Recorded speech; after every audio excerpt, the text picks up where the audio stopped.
নমস্কার বন্ধুরা, কেমন আছেন? আশা করি সবাই ভালো আছেন। আমরাও মোটামুটি ভালো আছি। বড়দিনে বাড়িতে কেক তৈরি আমি করিনি। আজকে একটু টাইম পেয়েছি, সেই জন্য করছি। বড়দিনে বিশ্বাস করুন বিভিন্ন কাজের চাপে আমি একদম সময় পাইনি। তো কেনা কেক তো আমরা খাই না, সেই জন্যে খাওয়াও হয়নি। আজকেই আমি এই উইন্টার স্পেশাল কেক তৈরি করছি, করে খাওয়া হবে।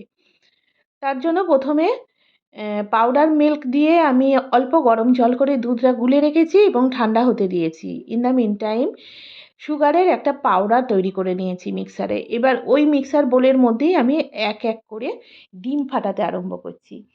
বন্ধুরা, আমি প্রত্যেকবারে যতবার কেক তৈরি করেছি মাইক্রোওয়েভে করেছি। আজকে মাইক্রোওয়েভে করব না, গ্যাস ওভেনে করব।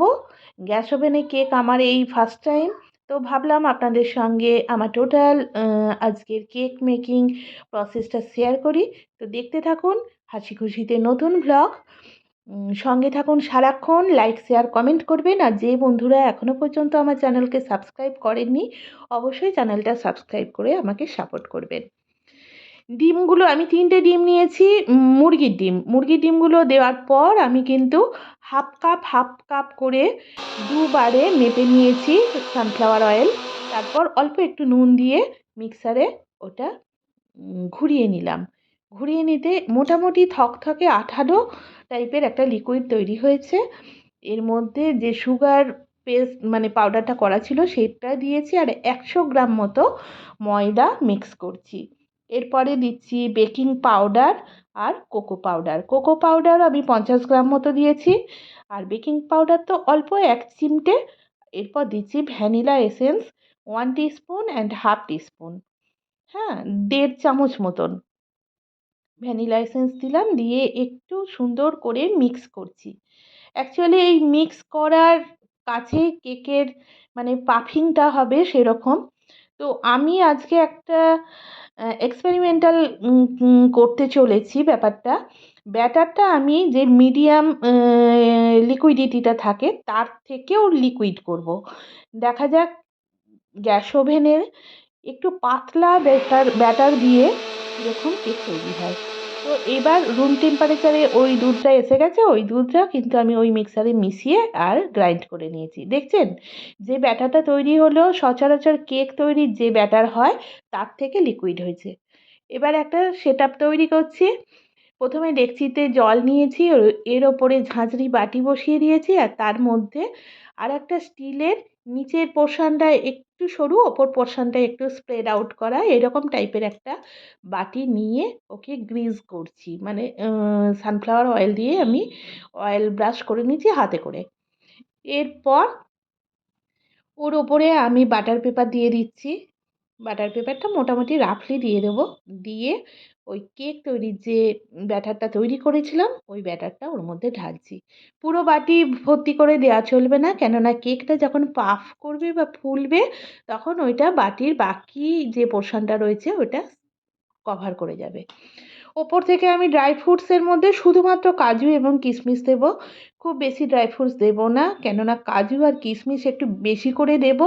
আর ওইটা যখন কেকটা তৈরি হবে তার মধ্যে যখন সেট আপ হয়ে যাবে, সেট করে যাবে, বিশেষত কিশমিশগুলো, ওই পোড়া পোড়া ভাবটা আমার খেতে খুব পছন্দ হয়। যার জন্য দেখো, যেটা বললাম কোকো পাউডারের কালারটা আসবে, কিন্তু তাতে একটু কফি কফি স্মেল যাতে আসে সেই জন্য ওপর থেকে আমি আর একটু কফি গুঁড়ো ছড়িয়ে দিলাম।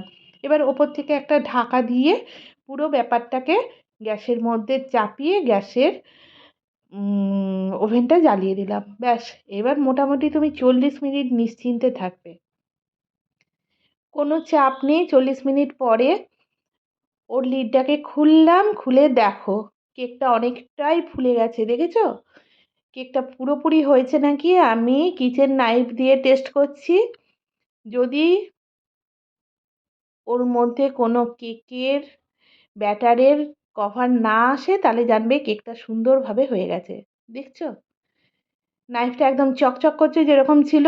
তো আমি ফার্স্ট ক্লাস গ্রেড দিয়ে দিলাম।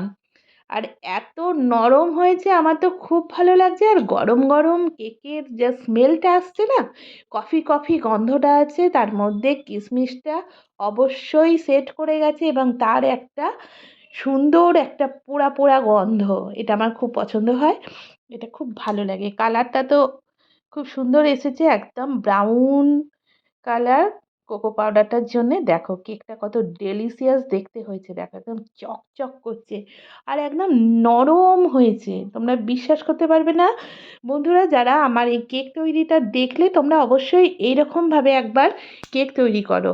ব্যাটারটাকে একটু বেশি লিকুইড করবে, করে একটু বেশি টাইম লাগে ঠিক আছে, 20 মিনিটের জায়গায় 40 মিনিট লাগে ঠিক আছে, কিন্তু ওটা অনেকক্ষণ ধরে তো কুক হতে টাইম পায়, যার জন্য কেকটা খুব সফট হয়।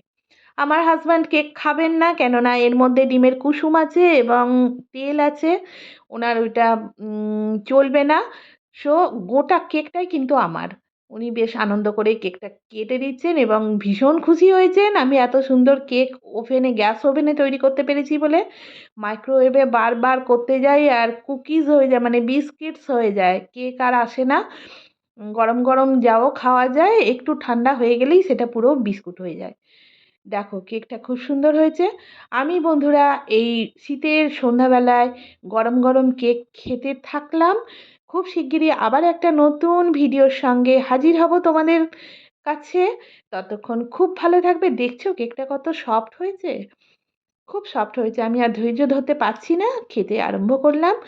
তো খুব শিগগিরই আবার নতুন ভিডিও নিয়ে তোমাদের সঙ্গে হাজির হব। খুব ভালো থাকবে, টাটা।